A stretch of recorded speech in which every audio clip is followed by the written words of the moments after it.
আসসালামু আলাইকুম। আজ আমরা পুরো জাতি একসঙ্গে স্মরণ করছি এমন এক দিন যা এদেশের ইতিহাসে গভীর ছাপ রেখে গেছে।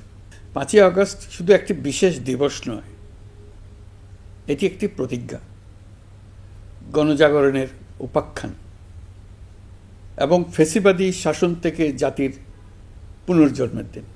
আজ আমি গভীর শ্রদ্ধার সঙ্গে স্মরণ করছি 1971 সালের স্বাধীনতা যুদ্ধের সকল বীর মুক্তিযোদ্ধাদের, যাদের আত্মত্যাগে আমরা পেয়েছি স্বাধীন সার্বভৌম বাংলাদেশ। 1971 সালে সাম্য, মানবিক মর্যাদা ও সামাজিক ন্যায় বিচার প্রতিষ্ঠার লক্ষ্যে এদেশের জনগণ সশস্ত্র মুক্তিযুদ্ধে অংশগ্রহণ করেছিল। লাখো প্রাণীর বিনিময়ে একটি স্বাধীন রাষ্ট্র প্রতিষ্ঠা হয়েছিল। কিন্তু স্বাধীনতার অর্ধ শতাব্দী পরেও এদেশের মানুষ সুবিচার ও গণতন্ত্র থেকে বঞ্চিত হয়েছে, বৈষম্যের শিকার হয়েছে। 2024 সালের উত্তাল জুলাই ছিল বাংলাদেশের ইতিহাসে এক সংকটময় অধ্যায়, 16 বছরের পুঞ্জীভূত ক্ষোভের বহিঃপ্রকাশ। এদেশের এই বিপুল সংখ্যক তরুণরা 16 বছর ধরে ক্রমাগত হতাশায় নিমজ্জিত ছিল। ভালো ফলাফল করেও চাকরির জন্য ক্ষমতাসীনদের দুয়ারে দুয়ারে ঘুরেছে।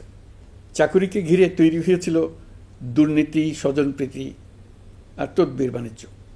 যে তরুণ ঘুষ দিতে পারেনি, এলাকার মাফিয়াদের সঙ্গে সখ্য গড়ে তুলতে পারেনি, তার চাকরি হয়নি। সরকারি চাকরিতে বৈষম্যমূলক কোটা পদ্ধতি, যেটা মূলত ছিল দুর্নীতি ও স্বজনপ্রীতির আরেকটা হাতিয়ার, এর বিরুদ্ধে তরুণ সমাজ দীর্ঘদিন ধরে প্রতিবাদ বিক্ষোভ করলেও ফ্যাসিবাদী শাসকের টনক নড়েনি। দীর্ঘ এই সময় প্রতিটি সেক্টরে মাফিয়াতন্ত্র কায়েম করে একটি সুবিধাভোগী শ্রেণী তৈরি করা হয়েছিল, যারা আর্থিক ও অন্যান্য সুবিধার বিনিময়ে স্বৈরাচারের পক্ষে কথা বলবে, কাজ করবে। স্বৈরাচারের পক্ষের সঙ্গী হলেই তার চাকরি হবে, কাজ মিলবে। সরকারি প্রতিষ্ঠান, শিক্ষা প্রতিষ্ঠান, অর্থনৈতিক প্রতিষ্ঠান, এমনকি বিচার ব্যবস্থা, আইনশৃঙ্খলা বাহিনী, গণমাধ্যম ও সাংস্কৃতিক মণ্ডলেও এই ধরনের সুবিধাভোগী শ্রেণী তৈরি হয়েছিল। এদেশের গরিব মেহনতি মানুষের পয়সা লুট করে পতিত ফ্যাসিবাদ ও তাদের সহযোগীরা এক একজন টাকার পাহাড় গড়ে তোলে। সীমাহীন দুর্নীতির কবলে পড়ে অর্থনীতি ভেঙে পড়ে। এই দেড় যুগে প্রতিটি ন্যায্য দাবি, প্রতিবাদ, বিক্ষোভ চলাকালে পুলিশের পাশাপাশি দলীয় সন্ত্রাসীরা অস্ত্র হাতে আন্দোলনকারীদের পিটিয়েছে। গত 16 বছরে যারাই সরকারের সমালোচনা করেছে, নাগরিকদের অধিকারের পক্ষে কথা বলেছে, তাদেরকে গ্রেফতার অথবা গুম করা হয়েছে। লাখ লাখ বিরোধী দলীয় রাজনৈতিক নেতাকর্মীদের নির্বিচারে আটক, গ্রেফতার করা হয়েছে। এই ভয়াবহ পরিস্থিতিতে 24 জুলাইয়ে দেশের ছাত্র সমাজ, তরুণ প্রজন্ম, সাধারণ মানুষ সবাই একত্রিত হয় এক নতুন দিনের প্রত্যাশায়। সমস্বরে তারা বলে ওঠে, এবার ফ্যাসিবাদকে যেতে হবে। তবু দেশের মানুষের বুকে গুলি চালিয়ে শেষ পর্যন্ত ক্ষমতা আঁকড়ে ধরে রাখতে চেয়েছিল ফ্যাসিবাদী সরকার। তারা নির্বিচারে গুলি করেছে, গ্রেপ্তার করেছে, ইন্টারনেট বন্ধ করে হত্যাকাণ্ডের তথ্য লুকাতে চেয়েছে। রাতের অন্ধকারে এলাকায় এলাকায় অভিযান চালিয়ে ছাত্রদের আটক করেছে। গুলিবিদ্ধ আহতদের তারা হাসপাতালে চিকিৎসা নিতে দেয়নি। হাসপাতালগুলোকে নির্দেশ দেওয়া হয়েছিল যেন আহতদের ভর্তি না করা হয়। এই কারণে বহু মানুষ চিকিৎসা না পেয়ে চিরতরে দৃষ্টি হারিয়েছে, পঙ্গু হয়েছে।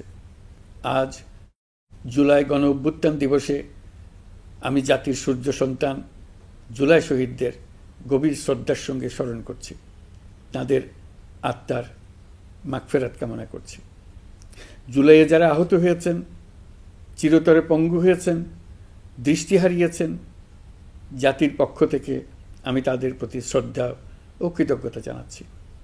এই জাতি আপনাদের কাছে চিরকৃতজ্ঞ থাকবে।